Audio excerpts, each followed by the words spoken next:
नमस्ते। केतु को मोक्ष का कारक ग्रह कहा गया है। हम हमेशा बोलते हैं कि केतु से हमें मुक्ति मिलेगी, केतु यह मोक्ष का कारक है। परंतु मेरा जो मानना है, मैंने इस पर एक अंग्रेज़ी वीडियो भी बनाया है, आप उसको भी देख सकते हो, उसकी लिंक मैं डिस्क्रिप्शन बॉक्स में दे दूँगी। परंतु मोक्ष का सही मायने में हम सभी लोग अर्थ समझ ही नहीं पाए। मैंने मेरे वो वीडियो में भी यही बताया था कि मोक्ष का अर्थ क्या होता है। मोक्ष का अर्थ ये होता है कि आप किसी काम से जब संतुष्टि पाते हो, व्हेन यू आर सेटिस्फाइड, और उसका जो सैचुरेशन पॉइंट है उसको हम मोक्ष बोलते हैं। जैसे कि आप रोज़ थोड़ी थोड़ी चॉकलेट्स खा रहे हो, थोड़ी थोड़ी चॉकलेट्स खा रहे हो, तब तक आपको बहुत अट्रैक्शन होता है वो चॉकलेट्स खाने का। और एक समय ऐसा आता है कि बहुत सारे सामने होने के बावजूद भी आप समाधानी होते हो।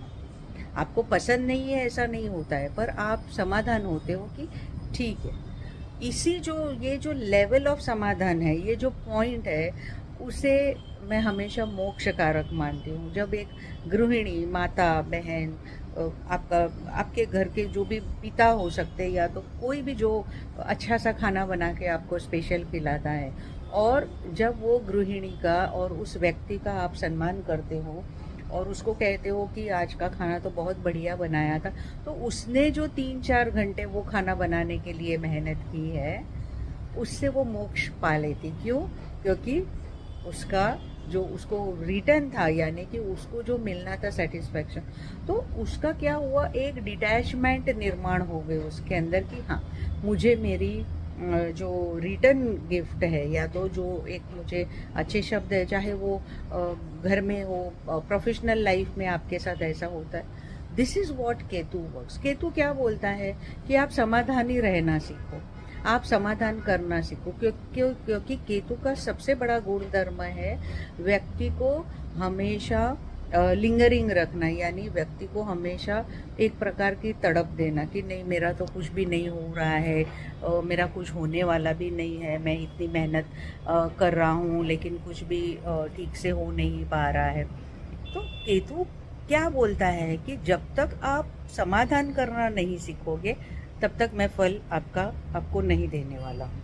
अच्छा, अब ऐसा माना जाता है कि जो चतुर्थ भाव है हमारे कुंडली का, वह हमारे समाधान का, यानी कि हमारे सुख का भाव है।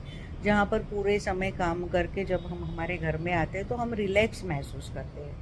ठीक है, तो जब केतु से आप चौथे भाव की तरफ जाओगे तो आपको क्या देखना है, यह टेक्निक मैं बता रही हूँ। ये मैंने इंग्लिश में भी करीबन 1-1.5 साल पहले शायद ये वीडियो बनाया हुआ है।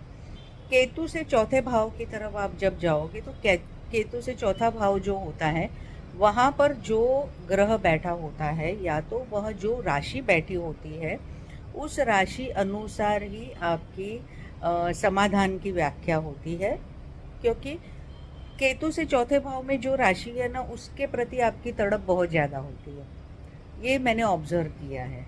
ठीक है, जैसे कि किसी का केतु अष्टम भाव में है, ठीक है, तो केतु अष्टम भाव में है तो उससे चौथा भाव कौन सा हो गया, तो आपका 11वां भाव हो गया। ठीक है, तो केतु अगर अष्टम भाव में है तो 11वां भाव यानी लाभ स्थान है। तो आप हमेशा कुछ ना कुछ लाभ मिलने के लिए आप आतुर होते हैं। आपको हमेशा लगता है कि मुझे किसी प्रकार के बेनिफिट्स नहीं मिल रहे, या तो प्यार में भी आपको हमेशा लगता है, क्योंकि 11वां भाव है वह पंचम भाव का एकदम सामने वाला अपोजिट हाउस है। तो हमेशा आपको लगता है कि कमिटेड रिलेशनशिप है, या तो फिर लव फेलियर्स हो गए हैं, परंतु मुझे कभी किसी ने समझा नहीं, या तो मुझे कभी किसी ने जाना नहीं। तो इस प्रकार की तड़प, एक कि मैं इतना मेहनत कर रहा हूँ फिर भी मुझे उसका फल नहीं मिल पा रहा है, तो इस प्रकार की तड़प अवश्य केतु देता है। तो ये आपको कुंडली में देखना बेहद ज़्यादा ज़रूरी बन जाता है। आपका केतु कहीं पर भी है, वहाँ से चौथे भाव में जो ग्रह बैठा है, जो राशि है, उस भाव के कारकत्व के प्रति हमेशा आपको उसके पीछे दौड़ाता है, तो आपको क्या करना है कि उसमें समाधान पाने की कोशिश करिए। अब आप उसमें समाधान कब पाओगे, तो जैसे मैंने पहले बताया कि छोटी-मोटी चीज़ों में, जो रोज़मर्रा की चीज़ों में जब आप समाधान पाना सीखोगे, जब आप एक लेवल ऑफ अपना एक पॉइंट तय करोगे कि नहीं अभी मुझे अच्छा महसूस हो रहा है, मेरा अच्छा हो रहा है, कहीं खुद को एप्रिशिएट करना सीखो, खुद के आसपास के एटमॉस्फेयर को, सिचुएशन को एक्सपीरियंस करना सीखो। और जब तक आप ग्रेटिट्यूड नहीं व्यक्त करोगे, ग्रेटिट्यूड बोलने के लिए बहुत लोग मोटिवेशनल बोल देते हैं या तो समझ लेते हैं, परंतु इसको अर्थ रूप में, इसको अपने अपने जीवन में उतारना बहुत ज़्यादा ज़रूरी बन जाता है। जब तक आप उसको अपने अंदर उतारोगे नहीं, जब तक आप ऐसा नहीं समझोगे कि नहीं मुझे अभी अच्छा महसूस हो रहा है, या तो फिर चलो मुझे कुछ नहीं तो इतना तो मुझे मिल गया, उस वक्त आपकी एक्चुअल आपकी ग्रोथ होना शुरू हो जाएगा। और उस समय केतु आपको सबसे बेस्ट अच्छे फल देना शुरू कर देगा। ये मेरा बहुत ही निजी अनुभव है। मैंने इतने सारे लोगों की पत्रिकाएँ पढ़ी हैं, उनसे बातचीत की है। मैंने खुद मेरे घर में, मेरे आस-पास जिनको मैं बहुत नज़दीक से जानती हूँ, जिनकी लाइफ़स्टाइल मुझे पता है, मैंने उन सब लोगों के साथ ये बात साझा की है। एंड ट्रस्ट मी, जब एक समाधान आप व्यक्त करने लगते हो, यानी कि आप उस चीज़ से मोक्ष पाने लगते हो, तो मोक्ष यहीं पर है। वो कोई आफ्टर डेथ, मरने के बाद मिलने वाला नहीं, क्योंकि जब तक हम जीवित हैं तब तक ही हमें सभी चीज़ों से मोक्ष प्राप्त कर लेना है। इसका मतलब है समाधान करना सीखिए। धन्यवाद। और हाँ, जैसे मैं हमेशा बोलती हूँ, सबका मंगल हो। मे ऑल बी ब्लेस्ड। नमस्ते। Thank you.